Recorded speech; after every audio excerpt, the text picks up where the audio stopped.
পরবর্তী সাংস্কৃতিক অনুষ্ঠানে উপস্থিত সকল সবাইকে আমার ব্যক্তিগত পক্ষ থেকে শুভেচ্ছা ও সালাম। কেমন আছেন আপনারা? সবাই ভালো আছেন তো? একসাথে বলতে হবে সবাই কেমন আছেন। আচ্ছা, তো যেহেতু এটা কালী পূজা পরবর্তী সাংস্কৃতিক অনুষ্ঠান, তো আমি তো ইন্ডিয়াতে পড়াশোনা করেছি, একবারে ক্লাস 3 থেকে অনার্স পর্যন্ত ইন্ডিয়াতে বড় হয়েছি, পড়াশোনা করেছি। সেখানে আপনাদের সংস্কৃতি কালচারের সাথে খুব বেশি সম্পৃক্ত আমি। তো দক্ষিণ এশিয়ার বা ইন্ডিয়ান সাবকন্টিনেন্ট যে দেশগুলো আছে সেখানে কালীকে কিন্তু শিবের স্ত্রী হিসাবে গণনা করা হয়, আমি যতটুকু জানি, আমি ভুল না হইতে পারি। তো আবার কেরালাতে বিশ্বাস করে যে কালীর অবতরণ হয়েছিল, মানে যারা হচ্ছে এই সমাজের কলঙ্ক তাদেরকে ধ্বংস করার জন্য কালীর অবতরণ হয়েছিল। তো আমরা সবাই প্রার্থনা করব। তো আজকে তো অনেক প্রার্থী আসছে, কোন প্রার্থী আপনাদের বিষয়ে কি বল, সবাই তো দেখলাম দোয়াই চাইলো, কিন্তু আপনাদের ধর্মটা কতটুকু ব্যাখ্যা দিয়ে বললো সেটা আমি অনেকক্ষণ পিছনে বসে শুনলাম। কিন্তু এটা উচিত, একটা প্রার্থী সে যেই ধর্মেরই হোক, কিন্তু প্রতিটা ধর্মের একটু একটু আইডিয়া থাকা তার দরকার, কারণ সে যখন জনপ্রতিনিধি হবে সে কিন্তু তার ধর্মের লোকের জনপ্রতিনিধি হবে, সে কিন্তু সকলের জনপ্রতিনিধি হবে। কি ঠিক আছে না?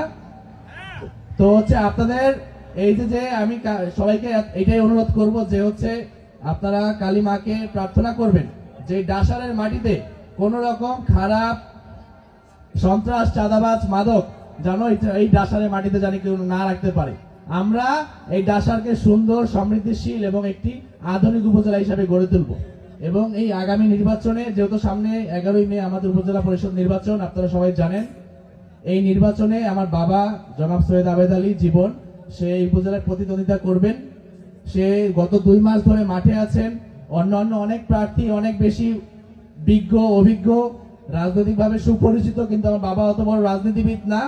সে রাজনীতি করে কিন্তু মিটিং মিছিল, স্লোগানে সে অংশগ্রহণ করে না। সে শেখ হাসিনাকে ভালোবেসে একটি ভালো কাজ করে। আমরা অনেক সময় বলি যে কিভাবে শেখ হাসিনার হাতকে শক্তিশালী করব, আসলে মিটিং মিছিল করলে কিন্তু শেখ হাসিনার হাত শক্তিশালী হয় না। শেখ হাসিনার হাতকে যদি শক্তিশালী করতে চান, বঙ্গবন্ধু আদর্শ যদি বিশ্বাস করেন, শেখ হাসিনার দর্শন যদি বিশ্বাস করেন, তাহলে শেখ হাসিনা যদি ভালো কাজ করেন, একটা মানুষের একটা ঘর করে দেন, একটা গাছ লাগান, কেউ বিপদে আছে পাশে দাঁড়ান, তার হাত এমনি এমনি শক্তিশালী হয়ে যাবে। তো আমার বাবা এই কাজগুলো ছোটবেলা থেকে করে আসছে, এখন আরো বেশি বড় পরিসরে করতেছে। সামনে আপনারা যদি সুযোগ দেন এই উপজেলা পরিষদ নির্বাচনে, তো ইনশাল্লাহ আমি আমার বাবার পাশে দাঁড়িয়ে কথা বলছি, আপনাদের ভোট যদি পেয়ে আমরা নির্বাচিত হই, আপনাদেরকে আমার দরজায় আসতে হবে না, আমরা আপনার দরজায় এসে আপনাদের সেবা আমরা বুঝিয়ে দেবেন ইনশাল্লাহ। আজকে এখানে কথা দিয়ে গেলাম। তো আপনাদের সময় বেশি নিব না, আপনারা আজকে এই বাউল সঙ্গীত উপভোগ করেন, কারণ বাউল যেহেতু বাউল, এইখানে এই বাউল মানে আপনারা অনেকে জানেন কিনা জানি না, এটার ভিতরে কিন্তু না পাওয়া একটা জিনিস লুকিয়ে থাকে। এই গানটা যখন আমরা শুনি, আমরা কিন্তু একটা অন্য জগতে চলে যাই। আমরা কিন্তু আমাদের জীবনে যে জিনিসগুলো পাইনি, যেমন ব্যবসায়িক ভাবে যে জিনিস পাইনি, প্রেম করলে অনেক সব প্রেমিকার আপনার দেখা পাওয়া যায় না, সেই জিনিসগুলো কিন্তু মনে পড়ে এই গানের মাধ্যমে। তো আপনারা এই গানটা উপভোগ করবেন, যে যেভাবে চান সেভাবে উপভোগ করবেন, সমস্যা নেই, আসার কিছু নেই, এটাই বাস্তবতা। আমি এটা মানে এইভাবে বড় হয়েছি, সমস্যা নাই। তো সবাই ভালো থাকেন, সুস্থ থাকেন, শুভরাত্রি। নমস্কার সকলকে।